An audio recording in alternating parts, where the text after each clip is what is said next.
O Retorno do Jovem Príncipe, de Alejandro Guilhermo Holmes. Pasta 5.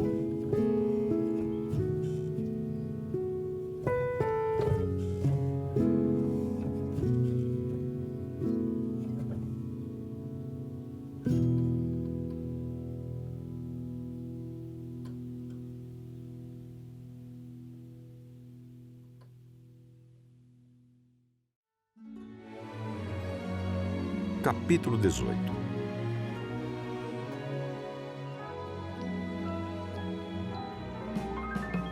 Ao meio-dia, chegamos a uma cidade conhecida por seu hotel imponente, com um amplo centro de conferências. Fora construído para desenvolver a indústria do turismo na área e divulgar as atrações locais, mediante congressos para empresários, artistas e outros grupos. Paramos lá para almoçar. Quando estávamos nos dirigindo ao restaurante, notamos pelas portas abertas que o grande salão de convenções estava cheio de gente. Ao olharmos casualmente para o púlpito, ficamos surpresos ao constatar que o orador era ninguém mais que o pai da família que encontráramos no dia anterior. Ele estava no final de um discurso de candidato, embora não conseguíssemos descobrir a que cargo ou função. Fiquei surpreso quando ele disse: "Acreditem em mim, eu não vou decepcionar vocês." Foi quando seus olhos se encontraram com o olhar límpido e penetrante do jovem príncipe. Eu estava tomado pela irreprimível vontade de denunciá-lo publicamente, dizendo a todo mundo que naquela mesma manhã ele nos decepcionara, abandonando à própria sorte um cachorrinho indefeso. Percebi com desgosto que o rosto do homem não revelava culpa nem vergonha. Provavelmente porque essas emoções exigem um pouquinho de humanidade. Na expressão do jovem príncipe, no entanto, não havia nenhum traço de rancor ou dureza. Apenas uma grande luminosidade que sombra alguma poderia turvar. Decidimos andar mais depressa até o restaurante, antes que os polidos aplausos despertassem a plateia, provavelmente faminta. Estávamos iniciando a refeição quando o homem entrou no recinto. Ao nos ver, encaminhou-se diretamente para a nossa mesa. Fiquei tenso, surpreso com o fato de que aquele indivíduo tivesse a coragem de nos encarar. Mas o homem parecia calmo e relaxado. Aproximou-se de nós com um sorriso nos lábios, pousando uma das mãos no ombro do jovem príncipe e disse: "Foi maravilhoso o gesto de vocês ontem à noite, e eu entendo perfeitamente que tenham se arrependido. O cachorro é mesmo especial. Mas devo dizer que as crianças ficaram muito desapontadas quando não o encontraram essa manhã." "Eu não compreendo", disse eu, lançando um rápido olhar ao jovem príncipe, que se mantinha calmo e impassível. "Como assim? Eles não encontraram o cachorro?" Mas o pai prosseguiu, ignorando minha interrupção. "Se vocês tivessem pelo menos deixado um bilhete, por exemplo, dizendo que amam muito o cãozinho, seria mais fácil para explicar para as crianças..." "Escute, por favor", disse eu em tom mais enérgico, incapaz de lidar com o fato de que aquele homem parecia compreensível e generoso, quando deveria ser o contrário. "Meu jovem amigo aqui não se arrepende de nada. Hoje de manhã, depois que vocês partiram, nós descobrimos o cachorro no bosque e achamos que nós o tínhamos abandonado", disse o pai, finalizando a frase que eu não ousara completar. "Abandonar esse filhote lindo e indefeso? Mas como você pode pensar um absurdo desse?" perguntou o homem com indignação. Após um desconfortável momento de silêncio, em que eu não soube o que dizer, o homem continuou: "Talvez vocês tenham me visto ser severo com meus filhos, mas eu não sou uma pessoa insensível e sempre tentei não ser injusto. Simplesmente acredito que um pouco de disciplina é melhor do que não ter limite nenhum." Depois de pensar por uns momentos, ele acrescentou: "Não consigo entender o que pode ter acontecido, a não ser que o cachorro tenha conseguido abrir a porta do cubículo à noite e se perdido no bosque." Então olhou para o jovem príncipe. "Os cães da raça Cuvas são muito inquietos, sabia? Você tem muita sorte de ter encontrado esse filhote." Eu ainda estava sem fala, incapaz de dizer qualquer coisa, como uma criança que foi apanhada se comportando mal. "Tenho que me despedir agora. Boa viagem para vocês", disse o homem. Quando ele já estava se afastando, o jovem príncipe o deteve. "Onde eu posso encontrar os meninos?" perguntou meu jovem acompanhante. "Eles estão nos quartos 310 e 311. Vão adorar vê-los", disse o homem por sobre o ombro. caminhando em direção a uma grande mesa onde era esperado por algum tipo de comemoração relativa à sua candidatura. Mesmo conhecendo o jovem príncipe há relativamente pouco tempo, eu já podia imaginar o que iria acontecer. A nobreza de seu coração superaria sua afeição por asas. Minutos depois, a porta do quarto 311 se abriu e os gritos das crianças novamente se misturaram aos latidos deliciados do cãozinho. Asas reencontrara seus estridentes donos.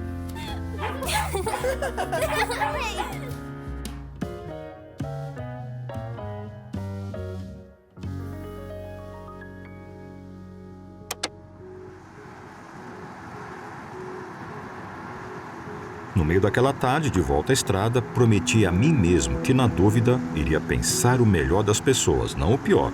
Hoje, por mais que elas me decepcionem, acredito que o próximo indivíduo que eu encontrar merecerá meu amor e minha confiança. Agora sou mais feliz e vejo o mundo como um lugar melhor. As expectativas favoráveis que tenho das pessoas e das circunstâncias têm atraído para mim pessoas e circunstâncias positivas. É como se a realidade desejasse fazer nova vontade, para o melhor ou para o pior. Talvez seja verdadeiro o ditado que diz: acreditando que vai ter sucesso ou acreditando que vai fracassar, você tem razão. Olhando para o jovem príncipe, vi que sua expressão estava tranquila. Eu não conseguia me lembrar de nenhuma ocasião ao longo do dia em que ele tivesse manifestado qualquer opinião negativa sobre a família. Eu condenara o pai cego e precipitadamente.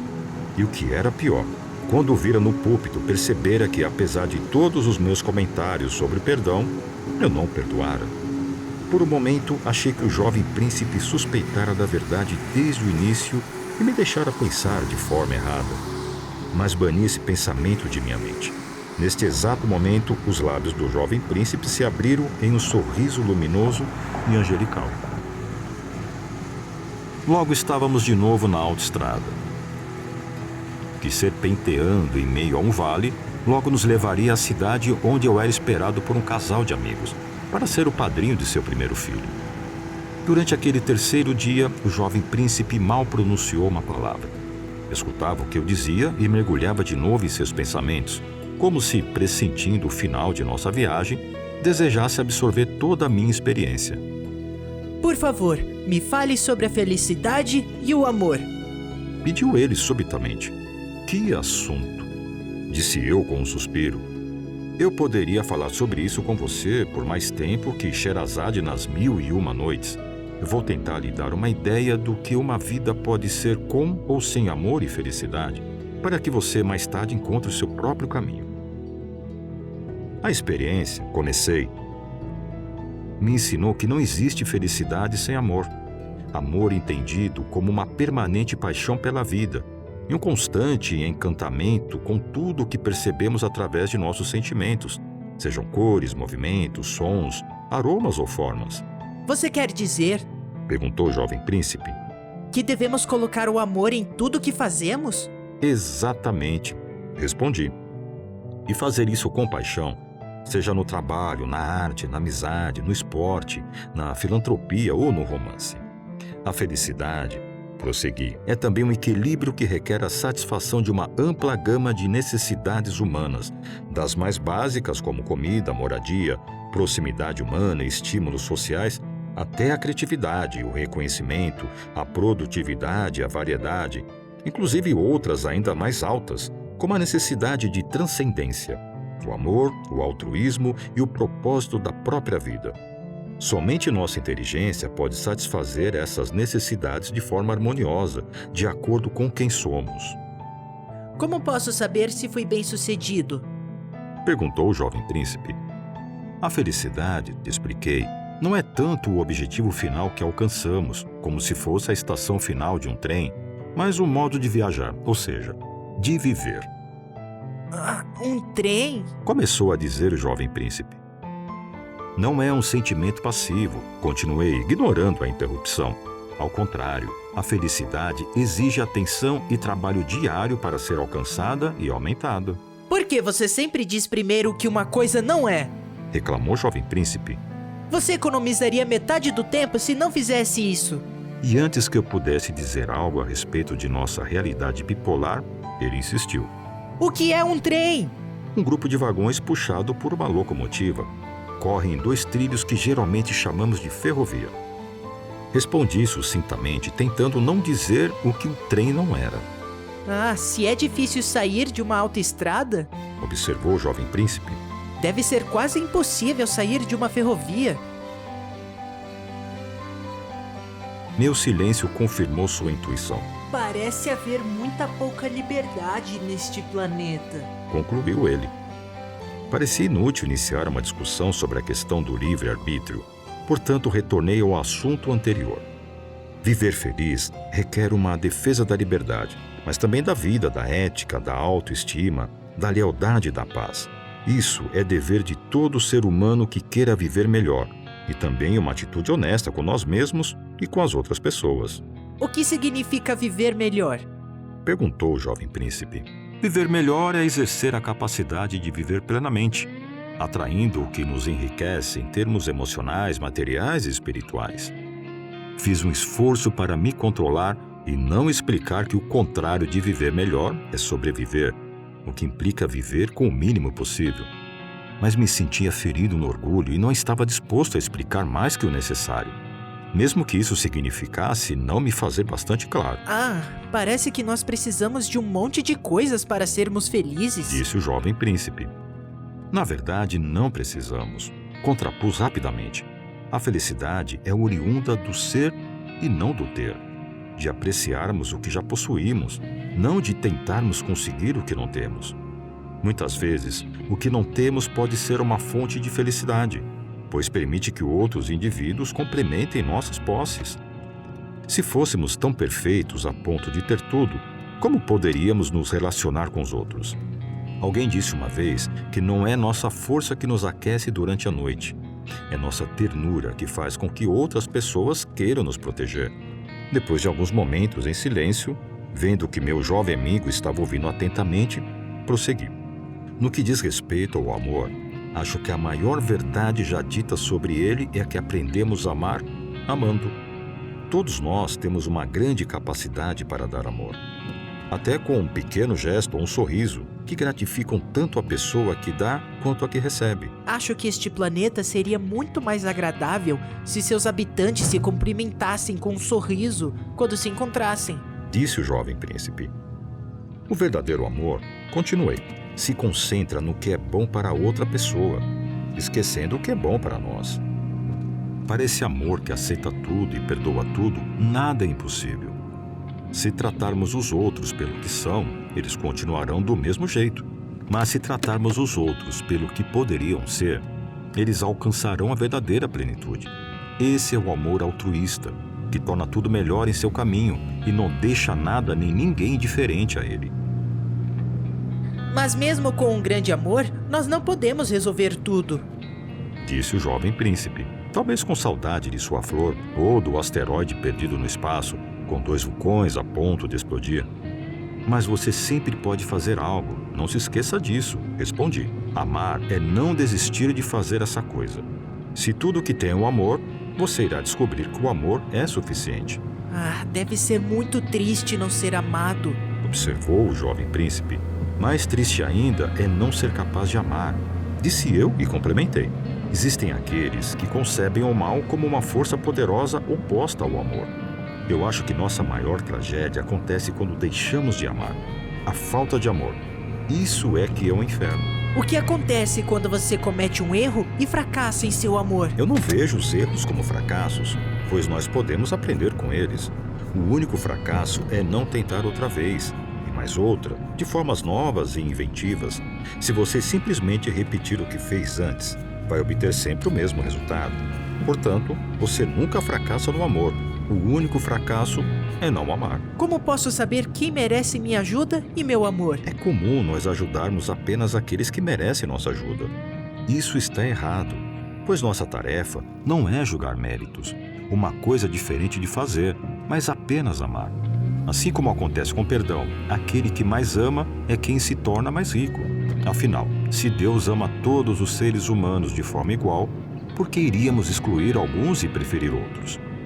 tenha piedade daqueles que se aproveitam de sua bondade. Para finalizar, disse eu, se você dedicar a vida a extrair o que há de melhor nas pessoas, vai acabar encontrando o que há de melhor em você mesmo. O medo da morte Perguntou o jovem príncipe subitamente. não impede a pessoa de ser feliz? Há muitas pessoas que se preocupam com o fim de suas vidas. Elas deviam se preocupar mais em dar um verdadeiro significado à vida que têm, uma verdadeira utilidade. Eu acredito que alma nenhuma está realmente perdida e que todos nós iremos alcançar nosso destino. Mas se formos julgados algum dia, eu não tenho dúvida de que a pergunta vai ser: quanto você amou? Ninguém vai nos perguntar quanto você ganhou, e sim quanto você deu aos outros. A grandeza aparente não terá importância, somente aquilo que doamos é que vai contar. Depois de uma breve pausa, acrescentei com mal contida emoção: quer saber de uma coisa? O amor é mais forte até que a morte. Tive um irmão que adorava asas. Tinha asas de todas as cores. Dizem que morreu, mas ele ainda está vivo em nossos corações. Portanto, acredito que os únicos indivíduos que estão realmente mortos são aqueles que nunca amaram e que não desejam mais amar.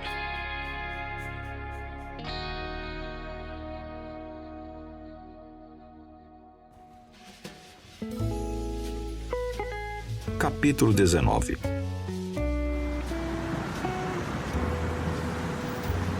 Alcançamos os arredores da cidade onde meus amigos estavam à minha espera. Mas ninguém estaria esperando o jovem príncipe, agora nem mesmo em seu próprio planeta.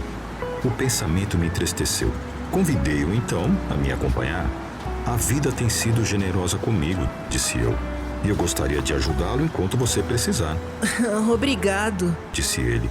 Mas você já fez tanto. Justamente naquele momento, próximo ao centro da cidade, paramos em um sinal de trânsito. O mendigo se aproximou do carro e estendeu a palma da mão em nossa direção. Quando o jovem príncipe abaixou o vidro da janela, sentimos um forte fedor de álcool. Você tem dinheiro? Perguntou meu jovem amigo. Acho que estou sem trocado, respondi. Então me dê o que você tem. Você tem certeza? Perguntei em tom de dúvida enquanto tentava puxar minha carteira, presa no bolso traseiro de minhas calças. Ele vai gastar tudo em bebida. O sinal abriu e o carro de trás nos sinalizou para que nos movêssemos, com o mendigo ainda debruçado na janela. Vá para o lado e deixe o carro passar. Pediu meu amigo. Descobri então mais uma vez que era impossível resistir a seus apelos. Era como se viessem direto do coração.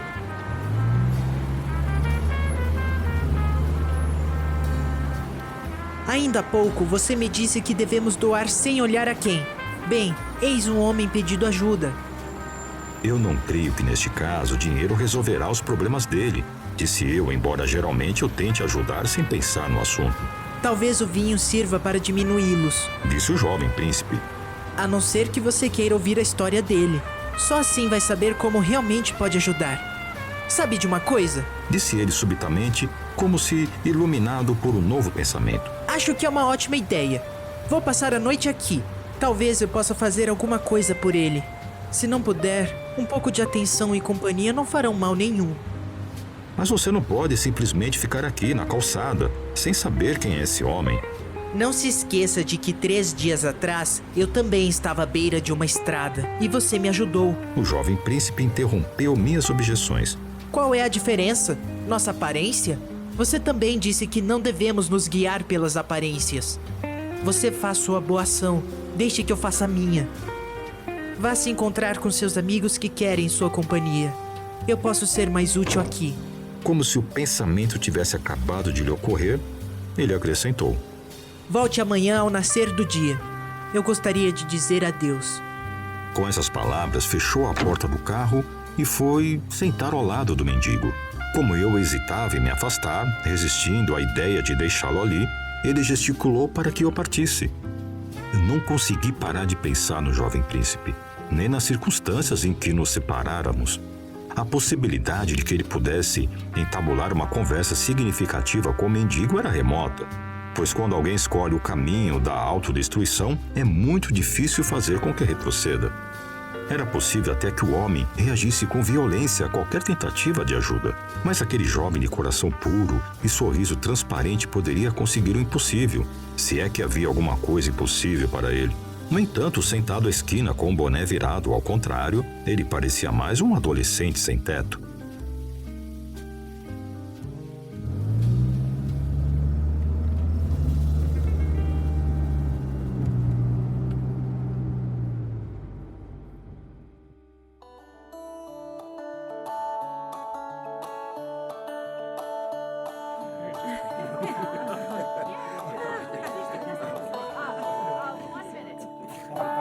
Durante a festa, enquanto eu compartilhava o alegre momento com meus amigos, a imagem do jovem príncipe desapareceu, como um espinho cravado em nossa pele que deixa de doer.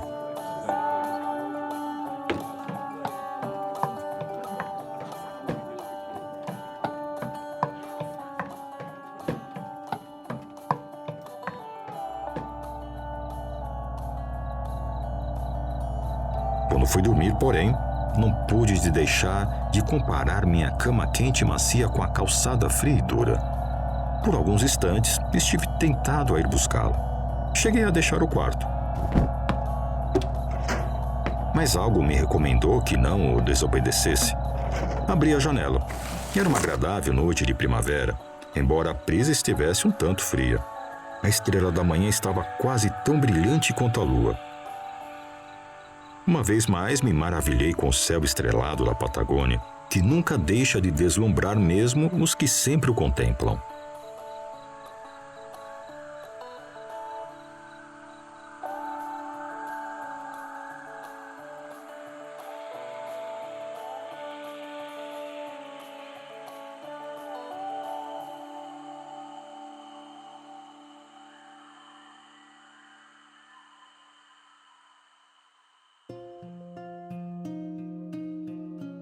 Capítulo 20.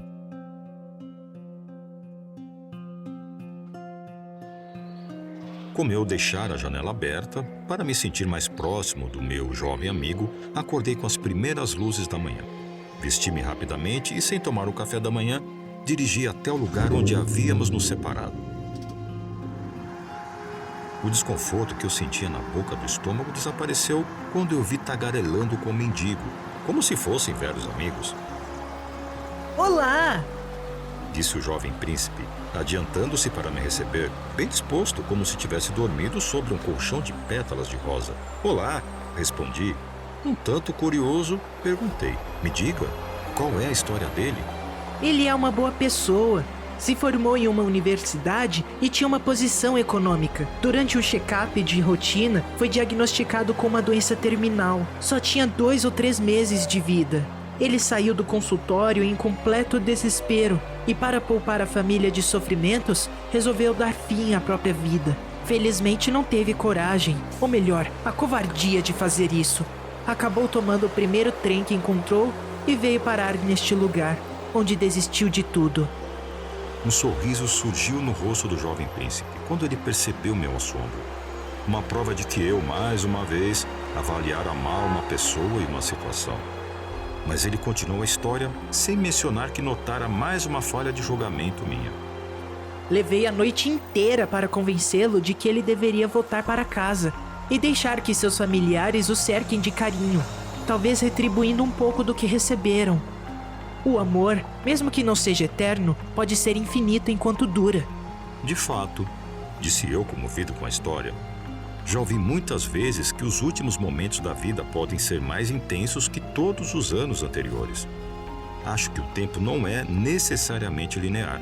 Que maravilha seria se pudéssemos viver cada dia como se fosse o último.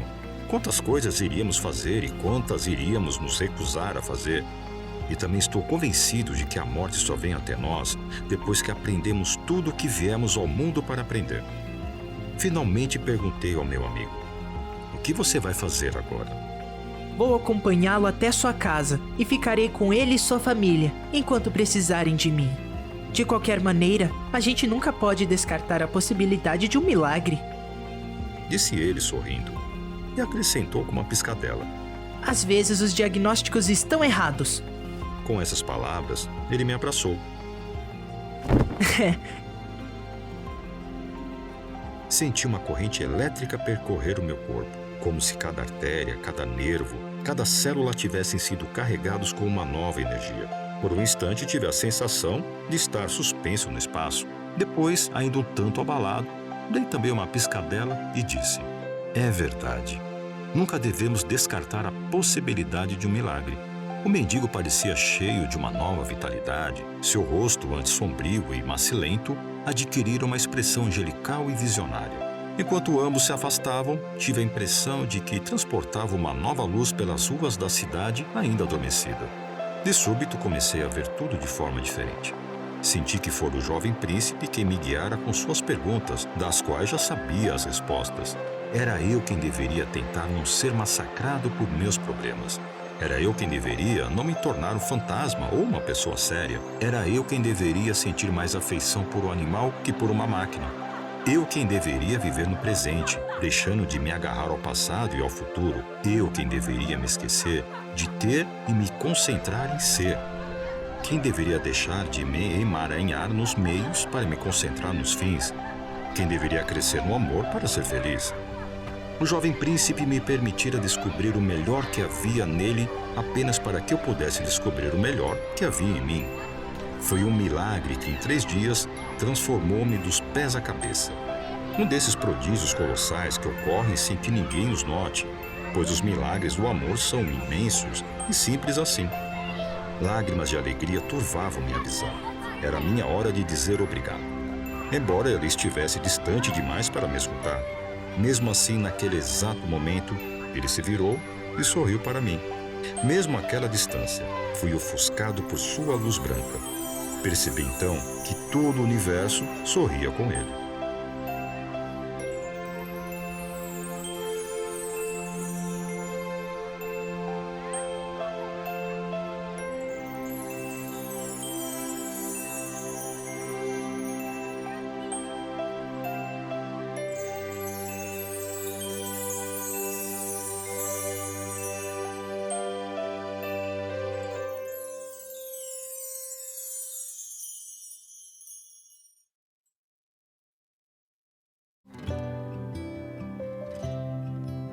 O Retorno do Jovem Príncipe, de Alejandro Guilhermo Holmes. Pasta 5. Conta com as vozes de Carlos Alberto Neves como motorista, Andy Fonseca como Jovem Príncipe, Gustavo Sandri como candidato, Heloísa Bueno como criança A, Isaac Fagundes como criança B, Manuela Gabarrus como criança C. Direção: Lucas Saguista. Tradução: Paulo Afonso. Adaptação: Lucas Saguista e Jefferson Santos. Narração: Carlos Alberto Neves. Edição de áudio e sonoplastia: Jefferson Santos.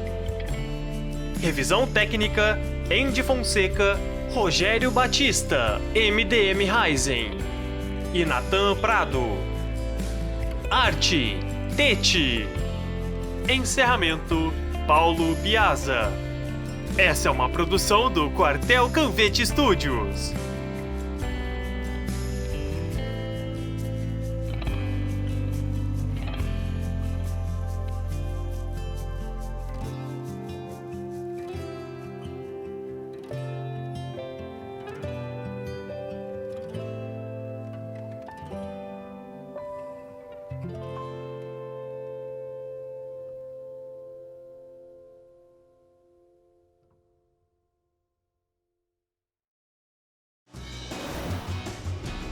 Peraí, você tá procurando uma história sem pé nem cabeça com um protagonista esquentadinho? Então essa mensagem aqui é pra você. Conheça o Roger. Nessa história você vai acompanhar ele e seus amigos em uma jornada épica. A webcomic já tá disponível em quartelcanvete.com. Se eu fosse você, eu não perdia tempo e clicava no link da descrição, hein? Te vejo lá!